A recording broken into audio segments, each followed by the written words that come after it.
कर्म न जाना, सार न जाना तेरी। सब ते वड्डा सतगुर नानक, जिन गल राखी मेरी।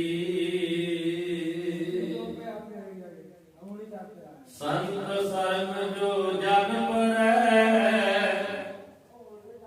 सो जन उदरन हार। संत की निंदा नानका, बहुर बहुर अवतार। परम सत्कार जो गुरु सवारी साध संगत जी, गज के फतेह बुलाओ जी। वाहिगुरु जी का खालसा, वाहिगुरु जी की फतेह। परम सत्कार जो साध संगत जी, बड़े भाग्य वाले हो जो रोजाना शाम को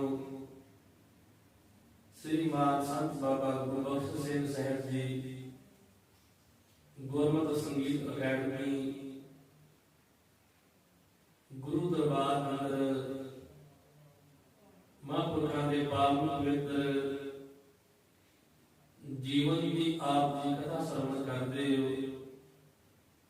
कल आप जी ने श्रवण किया महापुरुष बाबा गुरबख्श सिंह साहब जी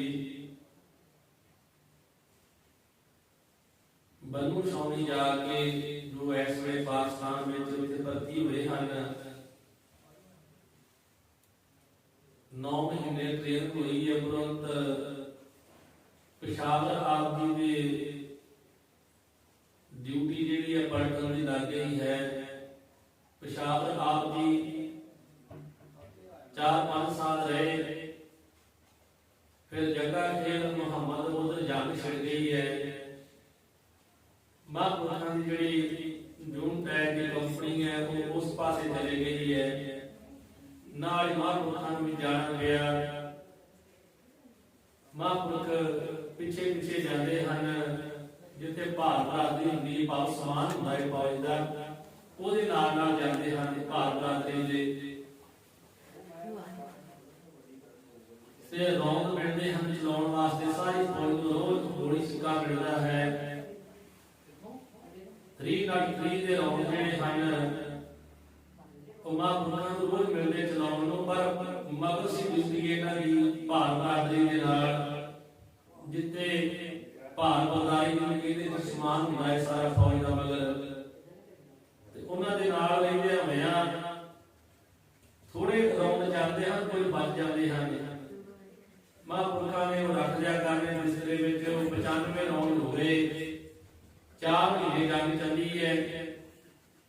4 ਮਹੀਨਿਆਂ ਤੋਂ ਬਾਅਦ ਵਿੱਚ ਵਾਪਸ ਮੁੜ ਆਏ। ਹੁਣ ਪਠਾਨ ਜਿਹੜੇ ਕੋਈ ਸਿਪਾਹੀਆਂ ਦੇ ਆਪਣਾ ਜਿਹੜੇ ਸਿਪਾਹੀ ਮਰ ਚੁੱਕੇ ਸੀ ਉਹ ਖੋਹ ਕੇ ਲੈ ਗਏ ਸਨ, ਚੁੱਕ ਕੇ ਲੈ ਗਏ ਸਨ। ਜਦੋਂ ਆਏ ਤੇ ਜਿਹੜੇ ਕੋਈ ਸਿਪਾਹੀ ਜਿਨ੍ਹਾਂ ਨੂੰ ਚਾਂਦਮਾਰੀ ਵਾਸਤੇ ਤੇਗ ਵਾਸਤੇ ਉਹ ਰੌਂਦ ਦਿੱਤੇ ਜਾਂਦੇ ਸਨ, ਉਹਨਾਂ ਕੋਲੋਂ ਉਹ ਜੰਗਲੀ ਪਠਾਨ ਜਿਹੜੇ ਉਹ ਰੌਂਦ ਲੈ ਜਾਇਆ ਕਰਦੇ ਸਨ।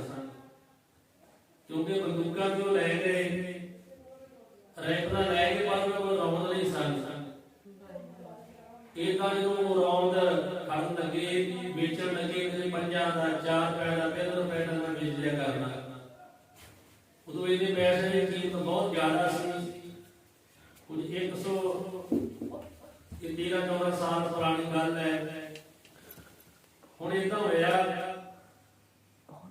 ਕਿ ਮਹਾਂਪੁਰਖਾਂ ਦੇ ਪਾਸ 95 ਰੌਂਦ ਬਿਸਤਰੇ ਵਿੱਚ ਸਨ। ਜਦੋਂ ਆਏ ਮਹਾਂਪੁਰਖ ਆਉਂਦਿਆਂ ਹੀ ਭਾਈ ਗੁਰਜੰਟ ਸਿੰਘ ਜਿਹੜੇ ਗ੍ਰੰਥੀ ਸਿੰਘ ਸਨ ਉਹ ਚਲੇ ਗਏ ਹਨ ਛੁੱਟੀ ਦੇ 2 ਮਹੀਨਿਆਂ ਦੇ। ਤੇ ਉਹ ਜਾਣ ਲੱਗੇ ਕਹਿ ਗਏ ਕਿ ਜੋ ਬਾਬਾ ਗੁਰਬਖਸ਼ ਸਿੰਘ ਜੀ ਹਨ ਇਹਨਾਂ ਨੂੰ ਸਾਡੀ ਡਿਊਟੀ ਤੇ ਲਾ ਦਿੱਤਾ ਜਾਵੇ। ਇਹ ਸਾਡੀ ਡਿਊਟੀ ਉਹਨਾਂ ਚਿਰ ਕਰਨਾ। ਉਹ ਡਿਊਟੀ ਜਦੋਂ ਲੱਗੀ ਹੈ ਮਹਾਂਪੁਰਖਾਂ ਦੇ ਗੁਰਦੁਆਰੇ ਸਾਹਿਬ, ਮਹਾਂਪੁਰਖਾਂ ਨੇ ਉਹਦਾ सेवा संभाल शुरू कर दी। एक अपना सराहना, एक चादर, एक दही लै गए नाल, बाकी बिस्तरा ते जिहड़ा ट्रंक है फौज वाला वो उत्थे रख के अपने कमरे में ही, बैरक में ही। जो इस तरह होया ते महापुरुष अपनी ड्यूटी करन लग पे। श्री गुरुद्वारा साहिब जी ते उधर पठान जिहड़े हन ये फौज वालियां दे कोलों रौंद खरीदते हैं। CID वाले को इस गल का पता लगा, उन्होंने बड़े अफसरां नूं दस्सिया।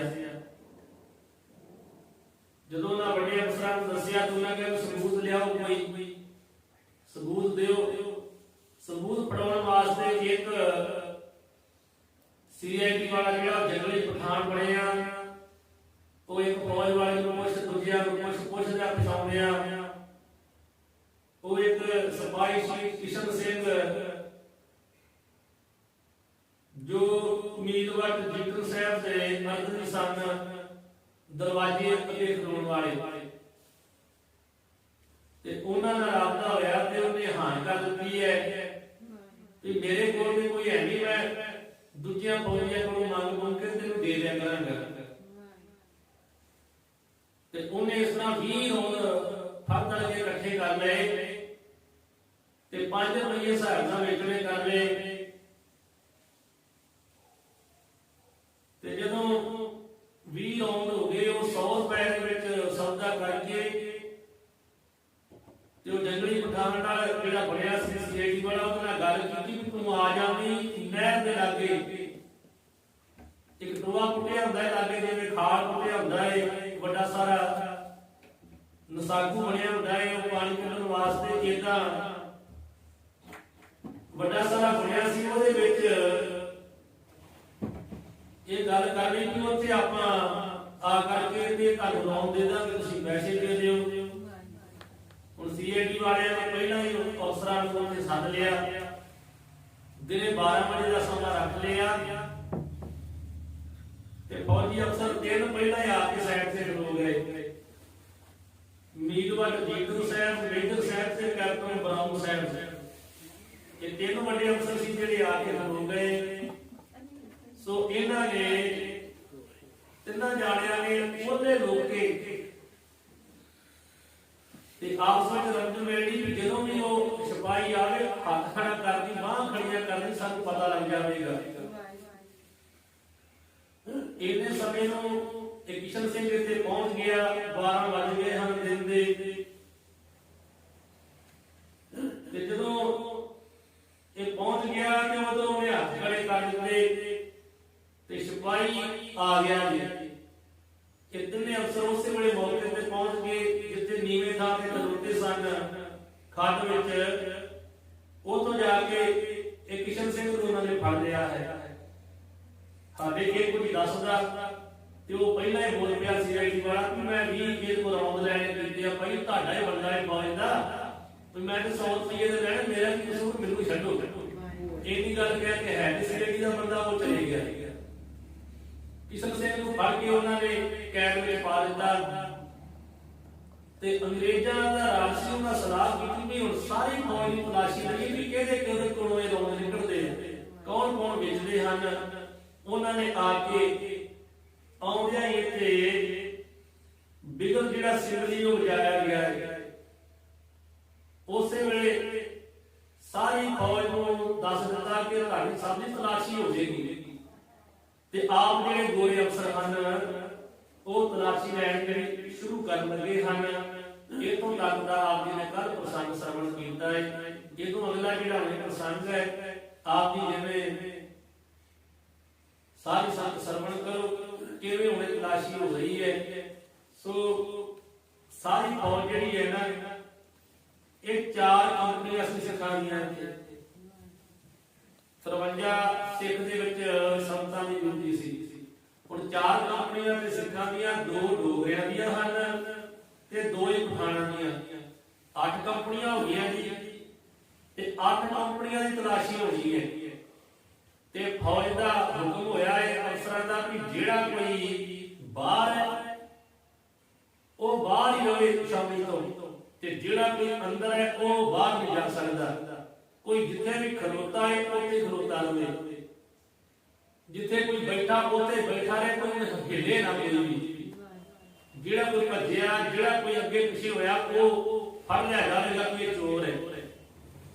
ਹੁਣ ਇਸੇ ਤਰ੍ਹਾਂ ਇੱਕਦਮ ਤੇ ਸਭ ਕੁਝ ਜਾਮ ਕਰ ਦਿੱਤਾ ਗਿਆ ਤੇ ਤਲਾਸ਼ੀ ਸ਼ੁਰੂ ਹੋ ਗਈ ਹੈ। 8ਵੀਂ ਪਲਟਨ ਜਿਹੜੀ ਕੰਪਨੀ ਹੈ, 8 ਕੰਪਨੀਆਂ ਸੀ, 4 ਸਿੱਖਾਂ ਦੀਆਂ, 2 ਡੋਗਰਿਆਂ ਦੀਆਂ ਤੇ 2 ਪਠਾਣਾਂ ਦੀਆਂ। ਹੁਣ ਪਹਿਲਾਂ ਪਠਾਣਾਂ ਵਾਲੇ ਬੰਦੇ ਇੱਕ ਬੰਦੇ ਨੂੰ ਲੈ ਕੇ ਸ਼ੁਰੂ ਕਰ ਲਿਆ ਕੰਮ। ਹੁਣ ਜਦੋਂ ਇਹ ਸ਼ੁਰੂ ਹੋ ਗਈ ਤਲਾਸ਼ੀ ਹੋਣੀ, ਇੱਕ ਕੰਪਨੀ ਦੀ ਤਲਾਸ਼ੀ ਦੀ ਹੋਈ ਸੀ ਤੇ ਇਹਨੇ ਚਿਰ ਨੂੰ ਮਹਾਂਪੁਰਖ ਗੁਰਦੁਆਰਾ ਸਾਹਿਬ ਵਿਖੇ ਬੈਠੇ ਸਨ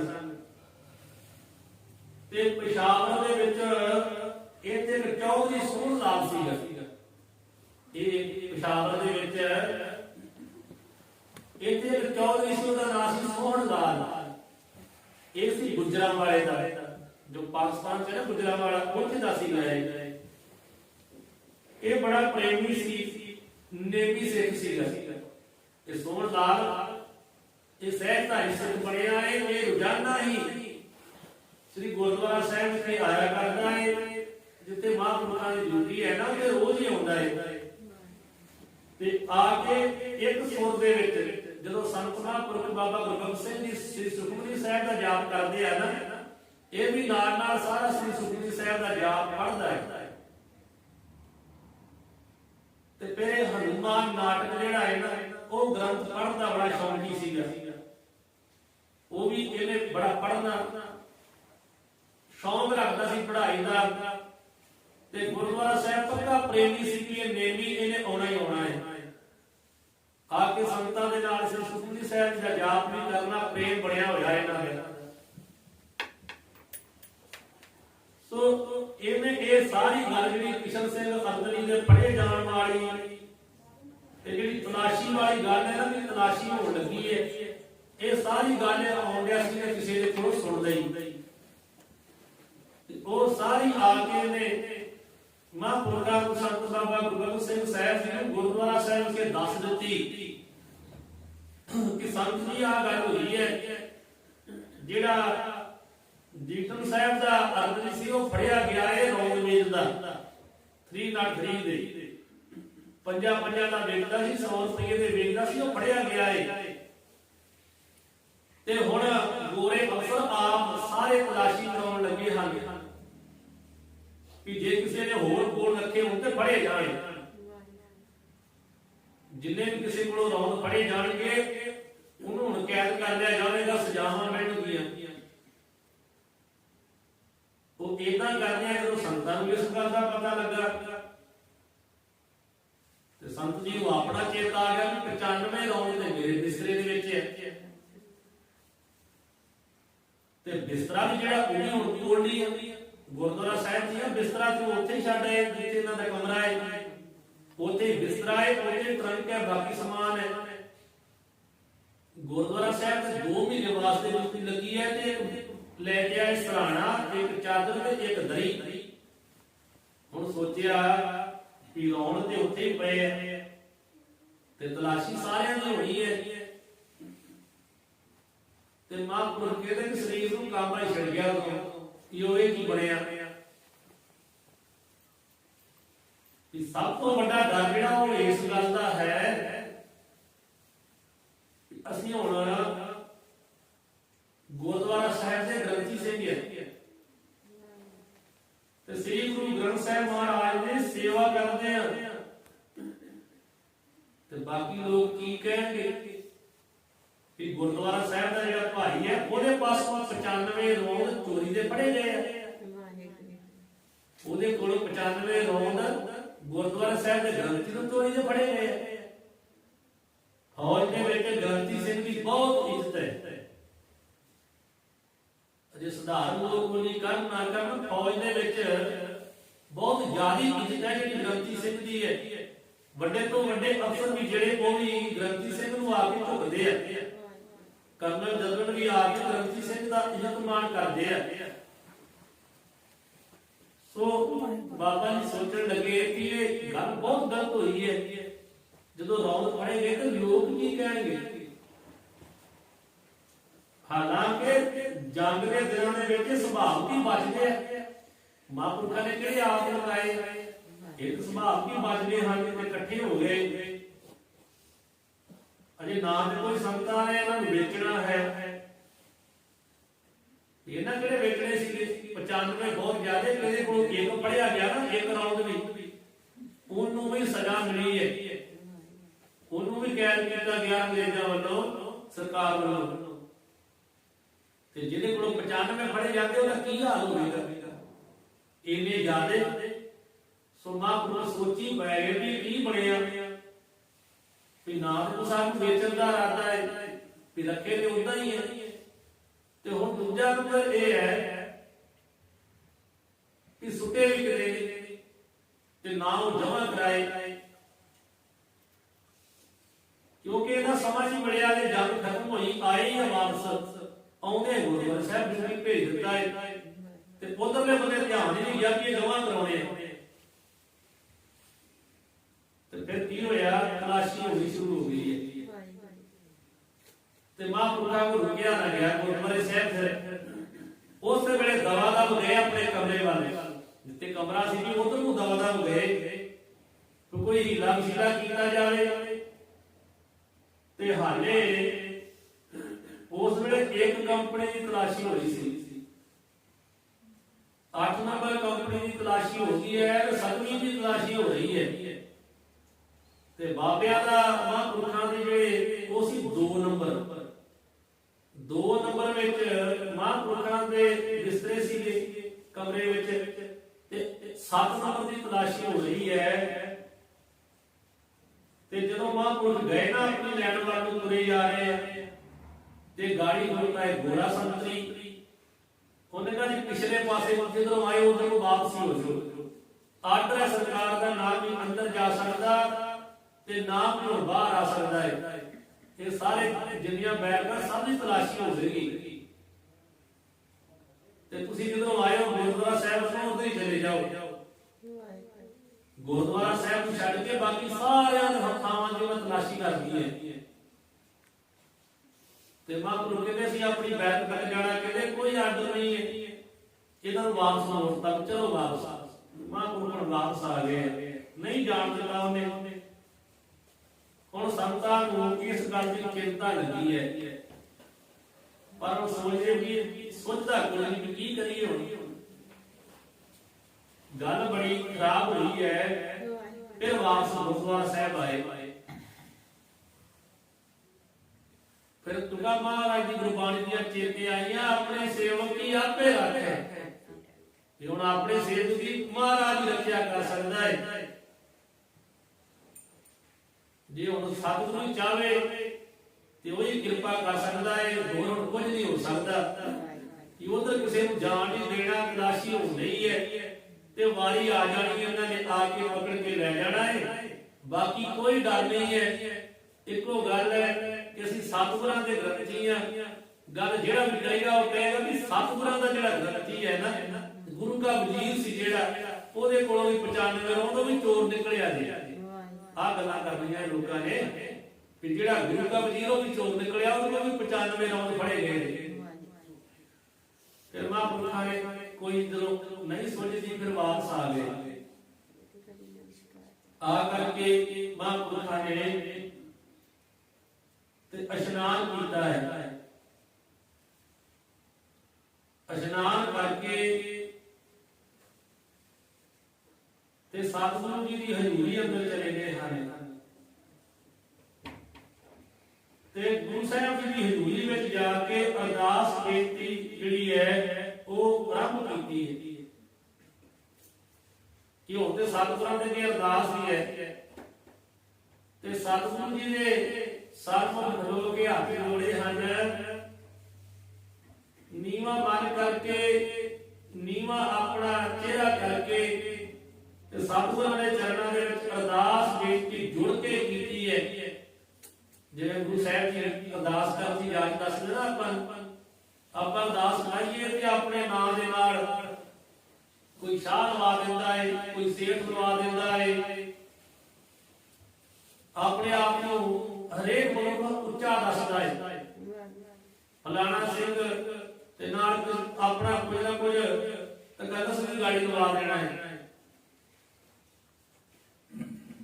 ਤੇ ਅਰਦਾਸ ਜਿਹੜੀ ਉਹ ਮਨਜ਼ੂਰ ਹੁੰਦੀ ਹੈ ਨੀਵੇਂ ਮਨ ਮਾਰੇ ਕਹਿੰਦੇ ਹਮ ਅਵਗਣ ਭਰੇ ਏਕ ਗੁਣ ਨਾਹੀ ਅੰਮ੍ਰਿਤ ਛਾੜ ਵਿਖੇ ਵਿਖਾਈ ਮਾਇਆ ਮੋਹ ਭਰਮ ਪੈ ਭੁੱਲੇ ਸੁਤ ਦਾਰਾ ਸਿਉ ਪ੍ਰੀਤ ਲਗਾਈ ਇੱਕ ਉੱਤਮ ਪੰਥ ਸੁਣਿਓ ਗੁਰ ਸੰਗਤ ਤੇ ਨਿਤ ਜਪ ਤਰਾਸ ਮਟਾਈ ਇੱਕ ਅਰਦਾਸ ਭਾਗ ਕੀਰਤੀ ਗੁਰ ਰਾਮਦਾਸ ਰਘੁ ਸਰਣਾਈ।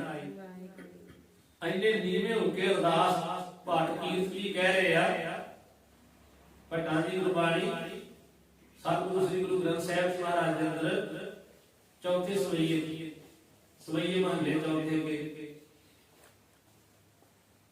ਕਿ ਮਨ ਨੀਵਾ ਕਰਨਾ ਸਤਿਗੁਰੂ ਸਾਡੇ ਚ ਗੁਣੀ ਕੋਈ ਨਹੀਂ ਔਗਣ ਨਹੀਂ ਭਰੇ। ਆਪਾਂ ਥੋੜਾ ਇਹ ਗੱਲ ਕਹਿੰਦੇ ਆਪਾਂ ਤੇ ਅਰਦਾਸ ਕਰਾਉਣੇ ਉਹਦੇ ਵਿੱਚ ਕਿੰਨੀਆਂ ਹੀ ਆਪਣੀਆਂ ਸਿਫਤਾਂ ਕਰਾਉਣੇ ਆ। ਹੋਰ ਭਾਵੇਂ ਸਾਰੀ ਅਰਦਾਸ ਨਾ ਸੁਣੀਏ ਪਿੱਛੋਂ ਜੇ ਆ ਕੇ ਸੁਣਨਾ ਹੁੰਦਾ ਭਲਾ ਸਾਡੇ ਨਾਲ ਗੁਲਾਵਾ ਕੁਝ ਲਾਇਆ ਬਾਬੇ ਨੇ ਉਹ ਪਿੱਛੋਂ ਜੇ ਸੁਣਦੇ ਆਪਾਂ ਵੀ। ਸੋ ਇਸੇ ਤਰ੍ਹਾਂ ਹੁਣ ਇਹ ਨੀਵਾ ਮਨ ਕਰਕੇ ਅਰਦਾਸ ਕੀਤੀ ਮਨਜ਼ੂਰ ਹੁੰਦੀ ਹੈ। ਮਹਾਂਪੁਰਖਾਂ ਨੇ ਅਰਦਾਸ ਵਿੱਚ ਜਿਹੜੇ ਬਚਨ ਕਹੇ ਨਾ ਉਹ ਬਚਨ ਇਹ ਗਏ ਇਹ ਸਤਿਗੁਰੂ ਗਰੀਬ ਨਵਾਜ ਸੱਚੇ ਪਾਤਸ਼ਾਹ ਕਿਰਪਾ ਕਰੋ ਇਹੋ ਅਰਜ ਮੇਰੀ ਆਪ ਦੀਆਂ ਚਰਨਾਂ ਵਿੱਚ ਹੈ ਕਿ ਜੇਕਰ ਤੇ ਹੈ ਮੇਰੀ ਬੇਈਮਾਨੀ ਤੇ ਮੈਨੂੰ ਇਹਦੀ ਸਜ਼ਾ ਮਿਲਣੀ ਚਾਹੀਦੀ ਹੈ। ਜੇ ਕੋਈ ਮੇਰੇ ਮਨ ਵਿੱਚ ਕੋਈ ਬੇਈਮਾਨੀ ਹੋਵੇ ਵੇਚਣ ਦੀ ਤੇ ਫਿਰ ਮੈਨੂੰ ਇਹਦੀ ਸਜ਼ਾ ਮਿਲਣੀ ਚਾਹੀਦੀ ਹੈ। ਇਹ ਤੇ ਆਪ ਹੀ ਜਾਣਦੇ ਹੋ ਨਾ। ਤੇ ਜੇ ਮੇਰੀ ਬੇਈਮਾਨੀ ਵਿੱਚ ਨਹੀਂ ਹੈ ਪਰ ਸਤਿਗੁਰੂ ਇੱਕ ਗੱਲ ਇਹ ਜ਼ਰੂਰ ਹੈ ਕਿ ਮੇਰੀ ਕਮਜ਼ੋਰੀ ਇਸ ਗੱਲ ਦੀ ਜ਼ਰੂਰ ਹੈ ਕਿ ਮੈਂ ਜਮਾਂ ਨਹੀਂ ਕਰਵਾਏ। ਇਹਦੇ ਵਿੱਚ ਮੇਰੀ ਕਮਜ਼ੋਰੀ ਇਹ ਜ਼ਰੂਰ ਹੈ ਕਿ ਮੈਂ ਜਮਾਂ ਨਹੀਂ ਕਰਵਾਏ। ਇਸ ਕਰਕੇ ਸਤਿਗੁਰੂ ਪਾਤਸ਼ਾਹ ਇਹ ਵਿੱਚ ਮੇਰੀ ਕਮਜ਼ੋਰੀ ਜ਼ਰੂਰ ਹੈ ਪਰ ਸਤਿਗੁਰੂ ਆਪ ਜੀ ਨੇ ਕਿਰਪਾ ਕੀਤੀ ਸੀ ਕਿ ਦ੍ਰੋਪਦੀ ਦੀ ਜਿਹੜੀ ਹੈ ਉਹ ਪੱਤ ਰੱਖੀ ਸੀ। ਆਪ ਜੀ ਨੇ ਕਿਰਪਾ ਕੀਤੀ ਸੀ ਦ੍ਰੋਪਦੀ ਲਾਜ ਰੱਖੀ ਹਰ ਕਾਜੀ ਸੀਤ ਬਸਤਰ ਦੀਰਬੋ ਸਾਜ। ਜਿਹਨੇ ਬਸਤਰ ਲਾਉਣੇ ਸੀ ਉਹਨੇ ਹੋਰ ਆ ਜਾਂਦੇ ਸੀਗੇ ਬਸਤਰ ਦੇ ਮੁਕੇ ਉਹ ਲਾ ਕਰਦੇ ਸਨ। ਤੇ ਸਤਿਗੁਰੂ ਤੋਂ ਤੁਸੀਂ ਸਹਾਈ ਹੋਏ ਹੋ ਕਿਰਪਾ ਕਰੋ ਹੁਣ ਮੇਰੀ ਵੀ ਸਹਾਇਤਾ ਕਰੋ। ਉਸੇ ਤਰ੍ਹਾਂ ਅੱਜ ਕਿਰਪਾ ਕਰਕੇ ਤੇ ਮੇਰੇ ਤੇ ਵੀ ਇਹ ਜਿਹੜਾ ਇਹ ਚੋਰੀ ਦਾ ਕੇਸ ਪੈਣਾ ਇਹਨੂੰ ਬਚਾਓ। ਸੱਚੇ ਪਾਤਸ਼ਾਹ ਆਪ ਜੀ ਨੇ ਦ੍ਰੋਪਦੀ ਨੂੰ ਜਿਵੇਂ ਦੁਰਯੋਧਨ ਦੀ ਸਭਾ ਵਿੱਚ ਲੰਗਰ ਨਹੀਂ ਸੀ ਹੋਣ ਦਿੱਤਾ ਐਸੇ ਅੱਜ ਮੇਰੀ ਵੀ ਸਹਾਇਤਾ ਕਰੋ ਜਿਹਦੇ ਨਾਲ ਸੱਚੇ ਪਾਤਸ਼ਾਹ ਜੀ ਗੁਰਦੁਆਰੇ ਦੀ ਇੱਜ਼ਤ ਤੇ ਗ੍ਰੰਥੀ ਦੀ ਪਦਵੀ ਉੱਤੇ ਕੋਈ ਉਂਗਲ ਨਹੀਂ ਚੁੱਕੇਗਾ। ਗੁਰਦੁਆਰੇ ਸਾਹਿਬ ਦਾ ਨਾਮ ਵੀ ਵਿੱਚ ਆਵੇਗਾ ਤੇ ਮੇਰੇ ਤੇ ਵੀ ਉਂਗਲ ਨਹੀਂ ਆਵੇਗੀ। ਨਹੀਂ ਤੇ ਸਾਰੇ ਕਹਿਣਗੇ ਗੁਰੂ ਦਾ ਗ੍ਰੰਥੀ ਹੈ ਉਹ ਚੋਰ ਨਿਕਲਿਆ ਹੈ। ਸੱਚੇ ਪਾਤਸ਼ਾਹ ਇਹੋ ਜਿਹੀਆਂ ਬੇਨਤੀਆਂ ਕਿਰਪਾ ਕਰੋ ਪ੍ਰਵਾਨ ਕਰੋ ਅੱਜ ਮੇਰੀ ਰੱਖਿਆ ਕਰੋ ਇਸ ਕੰਮ ਤੋਂ ਰੌਂਦਾ ਤੋਂ ਕਿਰਪਾ ਕਰੋ ਮੇਰੇ ਤੇ ਜੋ ਸੱਚ ਹੈ ਉਹ ਹੋਣਾ ਚਾਹੀਦਾ ਹੈ। ਇਹ ਨਹੀਂ ਕਿਹਾ ਤੇ ਝੂਠਾ ਲੋਕ ਵੀ ਅਰਦਾਸਾਂ ਕਰੀ ਜਾਵੇ ਕਿ ਮਹਾਰਾਜ ਮੈਨੂੰ ਬਚਾ ਲਈ। ਨਹੀਂ ਕਹਿੰਦੇ ਜੇ ਅਸੀਂ ਝੂਠੇ ਆ ਤੇ ਸਾਨੂੰ ਸਜ਼ਾ ਮਿਲੇ ਜੇ ਸੱਚੇ ਆ ਤੇ ਮਹਾਰਾਜ ਕਿਰਪਾ ਕਰਿਓ ਅੱਜ ਬਚਾ ਲਿਓ। 8ਵੀਂ ਕੰਪਨੀ ਦੀ ਤਲਾਸ਼ੀ ਹੋ ਰਹੀ ਸੀ ਤੇ ਇਹਦਾ 8ਵੀਂ ਤੋਂ 7ਵੀਂ 6ਵੀਂ 5ਵੀਂ 4ਥੀ ਤੀਜੀ ਤੇ ਫਿਰ ਆ ਗਈ ਦੂਜੀ ਦੀ ਵਾਰੀ। ਜਦੋਂ ਦੂਜੀ ਤੇ ਪਹੁੰਚੇ ਨਾ ਤੇ ਜਿਹੜੇ ਸਿਪਾਹੀ ਛੁੱਟੀ ਗਏ ਸੀ ਨਾ ਉਹ ਵੀ ਮੁੜ ਆਏ। ਉਹਨਾਂ ਦੇ ਕਿੱਟਾਂ ਦੇ ਬਿਸਤਰੇ ਵੀ ਦੇਖੇ ਗਏ। ਜਿਹੜੇ ਛੁੱਟੀ ਘੱਲੇ ਸੀ ਨਾ ਉਹਨਾਂ ਦੀਆਂ ਜਿਹੜੀਆਂ ਕਿੱਟਾਂ ਪਈਆਂ ਸੀ ਜਿਹੜੇ ਮੁੜ ਆਏ ਉਹਨਾਂ ਦੀਆਂ ਕਿੱਟਾਂ ਚੈੱਕ ਹੋਈਆਂ ਅਜੇ ਜਿਹੜੇ ਛੁੱਟੀ ਕੱਟ ਕੇ ਮੋੜ ਆਏ, ਤੇ ਜਿਹੜੇ ਉੱਤੇ ਹੈ ਨਹੀਂ ਸੀਗੇ ਉਹਨਾਂ ਦੇ ਵੀ ਭਾਵੇਂ ਉਹਨਾਂ ਨੂੰ ਕਿੱਦਾਂ ਪਈਆਂ ਸੀ, ਉਹ ਸਾਰੀ ਦੀ ਤਲਾਸ਼ੀ ਨੂੰ ਜਿਹੜੇ ਨਹੀਂ ਹੈਗੇ ਉਹਨਾਂ ਨੂੰ ਉਹਨਾਂ ਨੇ ਚੈੱਕ ਕੀਤਾ। ਹੁਣ ਜਦੋਂ ਮਹਾਂਪੁਰਖਾਂ ਦਾ ਆ ਗਿਆ ਨਾ ਦੂਸਰੇ ਨੰਬਰ ਵਾਲਾ, ਉਹਤੇ ਪਹੁੰਚ ਗਏ। ਜਿਹਦੇ ਕੋਲੋਂ ਖਾਲੀ ਵੀ ਕੋਈ ਰੌਂਦ ਨਿਕਲ ਆਇਆ ਨਾ, ਖਾਲੀ ਵੀ, ਉਹਨਾਂ ਖਾਲੀ ਰੌਂਦ ਵਾਲੇ ਨੂੰ ਵੀ ਪਕੜ ਲਿਆ, ਉਹਨੂੰ ਵੀ ਉਹਨਾਂ ਨੇ ਬੰਨ ਲਿਆ। ਉਹਦੇ ਤੇ ਇਲਜ਼ਾਮ ਕੀ ਲਾਇਆ ਕਿ ਤੇਰੇ ਕੋਲੋਂ ਇੱਕ ਜਿਹੜਾ ਖਾਲੀ ਰੌਂਦ ਨਿਕਲਿਆ ਨਾ, ਇਹ ਤੂੰ ਰੱਖ ਕੇ ਤੇ ਇਹਦੇ ਥਾਂ ਤੇ ਭਾਇਆ ਲੈਣਾ ਸੀਗਾ, ਤੂੰ ਇਹ ਬਦਲਣਾ ਸੀ, ਬਦਲਣ ਵਾਸਤੇ ਖਾਲੀ ਰੱਖਿਆ ਇਹ ਬਦਲ ਕੇ ਤੂੰ ਇਹਦੀ ਥਾਂ ਤੇ ਜਿੰਨਾ ਚੰਗਾ ਰੌਂਦ ਲੈ ਕੇ ਆਉਣਾ ਸੀ ਵੇਚਣ ਵਾਸਤੇ। ਜਿਹਦੇ ਕੋਲੋਂ ਖਾਲੀ ਰੌਂਦ ਨਿਕਲਿਆ ਉਹ ਵੀ ਨਹੀਂ ਛੱਡਿਆ। ਐਸੀ ਬਰੀਕ ਸ਼ਾਨ ਜੀ ਉਹਨਾਂ ਗੋਰਿਆਂ ਨੇ ਅੰਗਰੇਜ਼ਾਂ ਨੇ ਲਾਈ ਹੈ ਕਿ ਖਾਲੀ ਰੌਂਦ ਇੱਕ ਜਿਹਦੇ ਕੋਲ ਨਿਕਲਿਆ ਉਹ ਵੀ ਨਹੀਂ ਛੱਡਿਆ। ਕਿਸੇ ਦਾ ਕੋਈ ਲਿਹਾਜ਼ ਨਹੀਂ ਕੀਤਾ ਉਹਨਾਂ ਨੇ, ਉਧਰ ਕੋਈ ਕਿਸੇ ਦੀ ਮੰਨੀ ਨਹੀਂ, ਕੋਈ ਫਰਮਾਇਸ਼ ਨਹੀਂ ਚੱਲਦੀ। ਜਿਹਦੇ ਕੋਲੋਂ ਥੋੜਾ ਜਿਹਾ ਸ਼ੱਕ ਪੈਂਦਾ ਉਹ ਉਸੇ ਵੇਲੇ ਕੈਦ ਕਰ ਦਿੰਦੇ ਹਨ। ਸੋ ਹੁਣ ਜਦੋਂ ਇਦਾਂ ਕਰਦਿਆਂ ਮਹਾਂਪੁਰਖਾਂ ਦੀ ਲਾਈਨ ਲੱਗੇ ਆ ਗਏ ਨਾ, ਦੂਜੀ ਕੰਪਨੀ ਦੀ ਲਾਈਨ ਵਿੱਚ ਆ ਗਏ, ਤੇ ਉਹ ਤਲਾਸ਼ੀ ਕਰਦਿਆਂ ਸੰਤਾਂ ਦੇ ਮੰਜੇ ਦੇ ਪਾਸ ਹੀ ਪਹੁੰਚ ਗਏ। ਤੇ ਇੱਕ ਕੇਹਰ ਸਿੰਘ ਨਾਮ ਦਾ ਸਿਪਾਹੀ, ਉਹਦਾ ਵੀ ਸਲੂਕ ਜਿਹੜਾ ਨਾ ਉਹ ਸੰਤਾਂ ਦੇ ਸਲੂਕ ਦੇ ਲਾਗੇ ਸੀ, ਜਿਹੜਾ ਰੰਗ ਸੀਗਾ। ਤੇ ਉਹ ਜਿਹੜਾ ਕੇਹਰ ਸਿੰਘ ਆ ਉਹ ਜਰਨੈਲ ਸੀ, ਜਿਹੜਾ ਵੱਡਾ ਅਫਸਰ ਜਨਰਲ, ਉਹਦੀ ਗਾਰਡ ਦੇ ਨਾਲ ਗਿਆ ਹੋਇਆ ਸੀਗਾ। ਕੇਹਰ ਸਿੰਘ ਸਿਪਾਹੀ ਜਿਹੜਾ ਹੈ ਉਹ ਵੱਡਾ ਅਫਸਰ ਜਰਨੈਲ ਜਿਹੜਾ ਉਹਦੀ ਗਾਰਡ ਜਿਹੜੀ ਉਹਦੇ ਨਾਲ ਗਿਆ ਸੀਗਾ, ਉਹ ਉੱਥੇ ਹੈ ਨਹੀਂ ਸੀ। ਆਦੇ ਜੀ ਆ ਜਿਹੜਾ ਕਮਰਾ ਹੈ ਨਾ, ਇਹ ਹੈਗਾ ਕੇਹਰ ਸਿੰਘ ਦਾ, ਤੇ ਇਸ ਕਮਰੇ ਦੇ ਵਿੱਚ ਜਿਹੜਾ ਕੇਹਰ ਸਿੰਘ ਉਹਦਾ ਸਲੂਕ ਪਿਆ ਤੇ ਉਹ ਵੱਡੇ ਅਫਸਰ ਜਰਨੈਲ ਸਾਹਿਬ ਦੇ ਗਾਰਡ ਦੇ ਨਾਲ ਗਿਆ ਹੋਇਆ ਹੈ, ਗਾਰਡ ਉਹਦੇ ਭੇਜੀ ਹੈ, ਉਹਦੇ ਨਾਲ ਗਿਆ ਹੋਇਆ ਹੈ। ਤੇ ਇਹ ਕਮਰਾ ਜਿਹੜਾ ਇਹਦੀ ਚਾਬੀ ਨੇ ਉਹਦੇ ਕੋਲ ਹੈ, ਇਹ ਉਹਦਾ ਕਮਰਾ ਹੈ। ਤੇ ਜਿਹੜੇ ਅੰਗਰੇਜ਼ ਆ ਇਹ ਲਿਹਾਜ਼ ਕਰਦੇ ਆਂਦੇ ਫਿਰ ਗਿਆ ਤੇ ਇਹਦਾ ਜਿੰਦਰਾ ਤੋੜੋ, ਇਹਦਾ ਜਿੰਦਰਾ ਤੋੜ ਕੇ ਤਲਾਸ਼ੀ ਉਹਦੀ ਵੀ ਲੈਣੀ ਹੈ। ਉਸੇ ਵੇਲੇ ਮਿਸਤਰੀ ਤੋੜਨ ਵਾਲੇ ਨੂੰ ਸੱਦਿਆ, ਉਹਨੇ ਜਿੰਦਰਾ ਤੋੜ ਕੇ ਪਾਸੇ ਸੁੱਟਿਆ। ਉਸ ਥਾਂ ਤੇ ਸਿਰਫ ਦੋ ਹੀ ਟਰੰਕ ਸੀ ਤੇ ਦੋ ਹੀ ਬਿਸਤਰੇ ਆ, ਇੱਕ ਉਹ ਕੇਹਰ ਸਿੰਘ ਸਿਪਾਹੀ ਦਾ ਤੇ ਇੱਕ ਮਹਾਂਪੁਰਖਾਂ ਦਾ। ਸੋ ਪਹਿਲਾਂ ਜਿੰਦਰਾ ਤੋੜ ਕੇ ਤੇ ਉਹ ਕੇਹਰ ਸਿੰਘ ਦਾ ਟਰੰਕ ਖੋਲਿਆ, ਉਹਦਾ ਬਿਸਤਰਾ ਖੋਲਿਆ, ਪਰ ਨਿਕਲਿਆ ਉਹਦੇ ਵਿੱਚੋਂ ਕੁਝ ਵੀ। ਤੇ ਹੁਣ ਸੰਤ ਜੀ ਦੇ ਬਿਸਤਰੇ ਦੀ ਵਾਰੀ ਆ ਗਈ, ਉਹ ਬਿਸਤਰਾ ਫੜ ਲਿਆ, ਟਰੰਕ ਵੇਖਿਆ, ਟਰੰਕ ਚ ਕੁਝ ਹੈ ਨਹੀਂ। ਹੁਣ ਬਿਸਤਰੇ ਦੀ ਵਾਰੀ ਆ ਗਈ, ਬਿਸਤਰਾ ਫੜ ਲਿਆ ਤੇ ਬਿਸਤਰੇ ਨੂੰ ਗੰਢ ਦਿੱਤੀ ਸੀ, ਗੰਢ ਦੇ ਕੇ ਬੰਨਿਆ ਸੀ। ਹਾਲੇ ਗੰਢ ਖੋਲੀ ਜਾ ਰਹੀ ਸੀ, ਅਜੇ ਗੰਢ ਨੂੰ ਖੋਲਣ ਨਹੀਂ ਰਹੇ ਆ ਜਿਹੜੇ ਤਲਾਸ਼ੀ ਵਾਲੇ ਆ। ਉਹ ਬਿਸਤਰੇ ਦੀ ਗੰਢ ਨੂੰ ਖੋਲਣ ਲੱਗੇ, ਇਹਨੇ ਚਿਰ ਨੂੰ ਜਿਹੜਾ ਮੀਲਵਟ ਜੀਤਨ ਸੀ ਨਾ ਅਫਸਰ ਵੱਡਾ ਗੋਰਿਆਂ ਦਾ, ਉਹ ਕਹਿਣ ਲੱਗਾ ਵੀ ਆਹ ਕੇਹਰ ਸਿੰਘ ਦਾ ਬਿਸਤਰਾ ਹੈ, ਆਹ ਕਿਹਦਾ ਬਿਸਤਰਾ ਹੈ ਜਿਹੜਾ ਹੁਣ ਖੋਲਣ ਲੱਗੇ ਹੋ। ਤੇ ਨਾਲ ਸੀ ਸੂਬੇਦਾਰ ਮੰਗਲ ਸਿੰਘ, ਜਿਹੜਾ ਹੈ ਮਹਾਂਪੁਰਖਾਂ ਦੇ ਇਲਾਕੇ ਉਧਰ ਦਾ ਸੀਗਾ। ਤੇ ਇਹਨੇ ਪਹਿਲਾਂ ਵੀ ਕਿਹਾ ਸੀ ਮਹਾਂਪੁਰਖਾਂ ਨੂੰ ਵੀ ਜਾਇਓ ਨਾ, ਨੌਕਰੀ ਨਾ ਛੱਡਿਓ। 4-5 ਸਾਲ ਨੌਕਰੀ ਕਰਕੇ ਮਹਾਂਪੁਰਖ ਛੱਡਣ ਲੱਗੇ ਸੀਗੇ। ਇਹਦੇ ਵੀ ਸਾਡਾ ਦਾੜੀ ਜਿਹੜੀ ਹੈ ਇਹ ਕਹਿੰਦੇ ਦਾੜੀ ਤਾਂ ਚੜਾ ਕੇ ਉਤੋਂ ਦੀ ਜਾਲੀ ਲਾਓ ਤੇ ਪੱਗ ਸਵਾਰ ਕੇ ਬੰਨੋ, ਤੇ ਸਾਡੇ ਕੋਲ ਇਹ ਕੁਝ ਹੁੰਦਾ ਸੀ, ਨੌਕਰੀ ਛੱਡ ਦੇਣੀ ਹੈ, ਮੈਨੂੰ ਇਹ ਕੰਮ ਚੰਗਾ ਨਹੀਂ ਲੱਗਦਾ। ਤੇ ਉਹਨੇ ਮੰਗਲ ਸਿੰਘ ਸੂਬੇਦਾਰ ਨੇ ਕਿਹਾ ਵੀ ਤੁਹਾਨੂੰ ਮਾਫ ਹੈ, ਤੁਸੀਂ ਦਾੜਾ ਵੀ ਖੁੱਲਾ ਰੱਖੋ। ਉਹਦਾ ਫੌਜ ਰੱਖਣ ਨਹੀਂ ਦਿੰਦੇ, ਦਾੜਾ ਵੀ ਖੁੱਲਾ ਰੱਖੋ ਤੇ ਤੁਸੀਂ ਪੱਗ ਵੀ ਜਿਹੋ ਜਿਹੀ ਮਰਜ਼ੀ ਬੰਨ ਲਓ, ਗੋਲ ਦਸਤਾਰ ਸਜਾ ਲਓ। ਤੇ ਪਹਿਰਾ ਵੀ ਮਾਫ ਕਰਤਾ, ਜਿਹੜਾ ਜੰਗਲ ਦੇ ਵਿੱਚ ਲੱਗਦਾ ਸੀ ਨਾ ਉਹ ਵੀ ਬੰਦ ਕਰਤਾ ਵੀ ਤੁਸੀਂ ਪੜਾਇਆ ਕਰੋ ਬੱਚਿਆਂ ਨੂੰ, ਜਿਹੜੇ ਨਵੇਂ ਰਿਕਰੂਟ ਆਉਂਦੇ ਨਾ ਉਹਨਾਂ ਨੂੰ ਗੁਰਮੁਖੀ ਸਿਖਾਇਆ ਕਰੋ। ਉਹ ਹੀ ਮੰਗਲ ਸਿੰਘ ਲੱਗੇ ਹੈ, ਉਹ ਲਾਗੋਂ ਬੋਲ ਪਿਆ।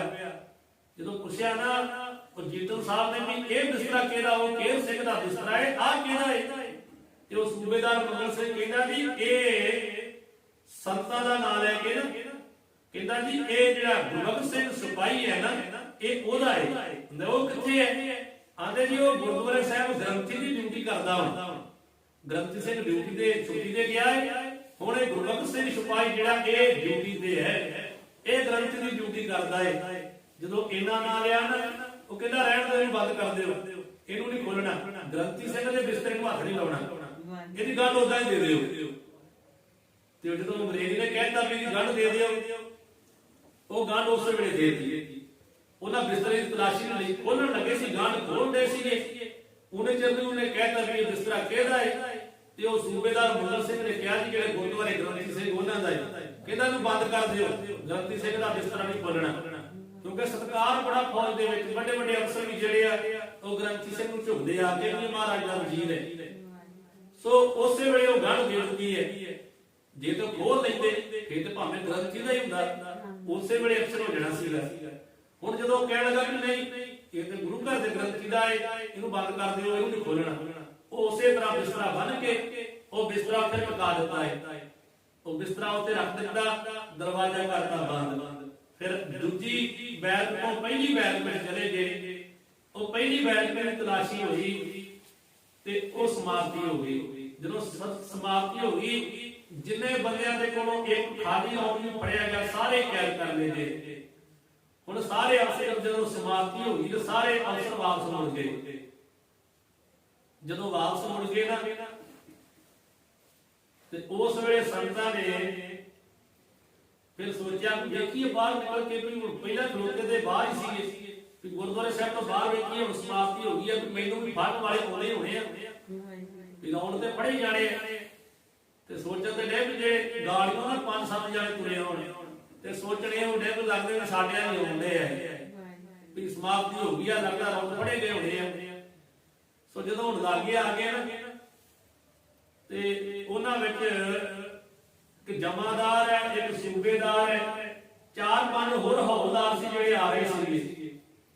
ਉਹਨਾਂ ਨੇ ਸੰਤਾਂ ਨੂੰ ਪੁੱਛਿਆ ਦੇ ਭਾਈ ਤੁਹਾਡੇ ਬਿਸਤਰੇ ਵਿੱਚ ਤਾਂ ਕੁਝ ਨਹੀਂ ਸੀ?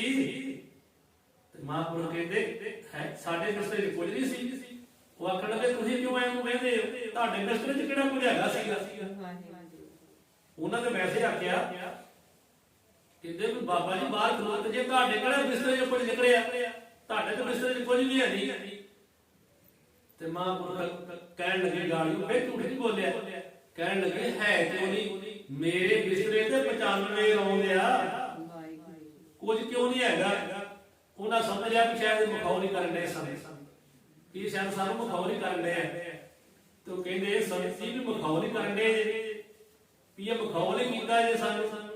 ਤੇ ਮਹਾਂਪੁਰਖ ਕਹਿੰਦੇ ਮਖੌਲ ਨਹੀਂ ਕੀਤਾ, ਮੈਂ ਸੱਚ ਆਖਿਆ ਏ, ਧਰਮ ਨਾਲ ਹੀ ਮਾਰੇ। ਕਿਉਂ? ਮਹਾਂਪੁਰਖ ਕਹਿੰਦੇ ਮੈਂ ਸੱਚ ਕਹਿਣਾ ਵਾ ਵੀ ਮੇਰੇ ਬਿਸਤਰੇ 'ਚ 95 ਰੌਂਦ ਜੇ, ਤੁਸੀਂ ਕਹਿੰਦੇ ਲੱਭਾ ਕੁੰਜੀ ਵਿੱਚੋਂ।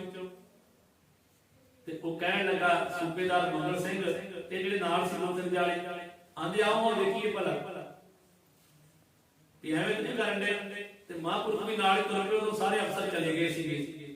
ਜਦੋਂ ਜਾ ਕੇ ਵੇਖਿਆ ਨਾ, ਤੇ ਉਹ 95 ਰੌਂਦ ਵਿੱਚੋਂ ਨਿਕਲ ਆਏ। ਇਹਨਾਂ ਦੇ ਪੈਰਾਂ ਥੱਲੋਂ ਜਿਹਦਾ ਕਹਿੰਦੇ ਨਾ ਵੀ ਧਰਤੀ ਨਿਕਲਦੀ ਜਾਵੇ, ਵੀ ਇਹ ਕੀ ਬਣਿਆ। ਫੌਜੀ ਜਿਹੜੇ ਸੀ ਸੂਬੇਦਾਰ ਹੌਲਦਾਰ, ਇਹ ਸੂਬੇਦਾਰ ਮੇਜਰ, ਇਹਨਾਂ ਨੂੰ ਹੁਣ ਔੜੇ ਸਮਝੇ ਨਾ ਕਿ ਇਹ ਕੀ ਬਣਿਆ। ਇਹ ਰੌਂਦ ਇੰਨੇ 95 ਰੌਂਦ ਨਿਕਲ ਆਏ, ਹੁਣ ਲਾਉਣੇ ਕਿੱਥੇ ਆ, ਇਹਨਾਂ ਨੂੰ ਖੜਨਾ ਕਿੱਥੇ ਹੈ। ਕਿਉਂਕਿ ਫੌਜ ਦੇ ਵਿੱਚ ਇਹ ਬਹੁਤ ਵੱਡੀ ਗੱਲ ਹੈ। ਜਿਹੜੇ ਫੌਜੀ ਲੋਕ ਉਹਨਾਂ ਨੂੰ ਪਤਾ ਹੈ ਇਹ ਕਿੰਨਾ ਜੁਰਮ ਹੈ, ਇਹ ਕੀ ਸਜ਼ਾ ਨਹੀਂ ਮਿਲਦੀ ਹੈ। ਹੁਣ ਉਹ ਵਿਚਾਰੇ ਜਿਹੜੇ ਉਹਨਾਂ ਨੂੰ ਤਰੇੜੀਆਂ ਆ ਗਈਆਂ ਕਿ ਇਹ ਰੌਂਦ ਲਾਉਣੇ ਕਿਹੜੇ ਬੰਦੇ ਹੋਣ 95। ਉਹ ਮਹਾਂਪੁਰਖਾਂ ਨੂੰ ਪੁੱਛਦੇ ਆ ਵੀ ਇਹ ਕਿੱਥੋਂ ਆਏ। ਤੇ ਮਹਾਂਪੁਰਖਾਂ ਨੇ ਦੱਸਿਆ ਕਿ ਆਏ ਕਿਉਂ ਨਹੀਂ, ਉਹ ਜਿਹੜੇ ਵਾਧੇ ਰਹੇ ਇਹਨਾਂ ਦੀ ਮੈਂ ਬਿਸਤਰੇ 'ਚ ਰੱਖ ਦਿੰਦਾ ਰਿਹਾ। ਇਹ ਉਹੀ 95 ਆ, ਜਮਾ ਕਰਾਏ ਨਹੀਂ ਗਏ ਮੇਰੇ ਕੋਲ ਸਮੇਂ ਸਿਰ। ਆਉਂਦੇ ਮੇਰੀ ਡਿਊਟੀ ਤੁਸੀਂ ਗੁਰਦੁਆਰੇ ਸਾਹਿਬ ਲਾਤੀ, ਜਮਾ ਨਹੀਂ ਕਰਾਏ ਗਏ। ਇਹ ਗਲਤੀ ਜ਼ਰੂਰ ਹੈ, ਪਰ ਬਾਕੀ ਮੈਂ ਉਹਦੇ ਵੇਚਣ ਵਾਸਤੇ ਤਾਂ ਨਹੀਂ ਰੱਖੇ। ਹੁਣ ਇਹ ਤੋਂ ਸੂਬੇਦਾਰ ਮੰਗਲ ਸਿੰਘ ਵੀ ਜਾਣਦਾ ਹੈ ਕਿ ਇਹ ਇਸ ਤਰ੍ਹਾਂ ਦੇ ਨਹੀਂ ਹੈ। ਬਾਕੀ ਫੌਜੀ ਜਿਹੜੇ ਨਾਲ ਰਹਿਣ ਵਾਲੇ ਸਾਰੇ ਸਤਿਕਾਰ ਕਰਦੇ ਆ। ਸੋ ਸਾਰਿਆਂ ਨੂੰ ਇਸ ਗੱਲ ਦਾ ਪਤਾ ਹੈ। ਹੁਣ ਫਿਰ ਇਹ ਗੱਲ ਦੇਖ ਕੇ ਨਾ ਤੇ ਬਿਸਤਰਾ ਦੇ ਫਿਰ ਬੰਨ ਕੇ ਉੱਤੇ ਰੱਖ ਦਿੱਤਾ ਤੇ ਸੋਚਾਂ ਵਿੱਚ ਡੁੱਬ ਕੇ ਹੁਣ ਕਰੀਏ ਕੀ। ਹੁਣ ਇਹਨਾਂ ਰੌਂਦਾਂ ਨੂੰ ਕਿਹੜੇ ਬੰਦੇ ਲਾਈਏ ਜਾਂ ਇਹ ਸਚਾਈ ਕਿਹਨੂੰ ਦਸੀਏ, ਇਹ ਆਪਸ ਵਿੱਚ ਜਿਹੜੇ ਸੋਚਣ ਲੱਗ ਪਏ ਸੂਬੇਦਾਰ ਮੁਗਲ ਸਿੰਘ ਤੇ ਇਹਦੇ ਨਾਲ ਦੇ ਜਿਹੜੇ ਬਾਕੀ ਦੇ ਲੋਕ ਸਨ। ਸੋ ਇਹ ਰੌਂਦ ਜਿਹੜੇ ਕਿਹੜੇ ਬੰਦੇ ਲਾਏ ਜਾਣ, ਇਹ ਰੌਂਦ ਜਿਹੜੇ ਆ ਇਹ ਕਿੱਥੇ ਸੁੱਟਦੇ ਆ, ਕੀ ਕਰਦੇ ਆ, ਇਹ ਆਪ ਦੀ ਕੱਲ ਨੂੰ ਸਰਵਣ ਕਰੋਗੇ।